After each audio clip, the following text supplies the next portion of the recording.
Bienvenue dans cette vidéo où je vais te montrer comment organiser ton atelier de réparation et optimiser tes résultats. On a une vue Kanban.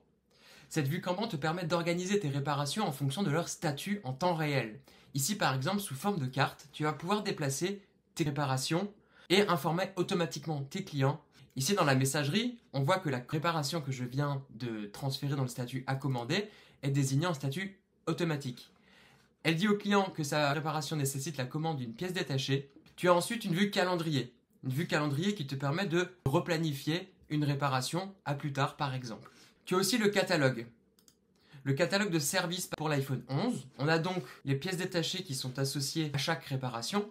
Et c'est à partir de cette vue-là que tu vas pouvoir générer tes services en fonction de leur durée, de leur prix de vente, du taux de TVA et d'associer les pièces détachées nécessaires à cette réparation-là. En parlant de pièces détachées, tu les as justement aussi dans le catalogue.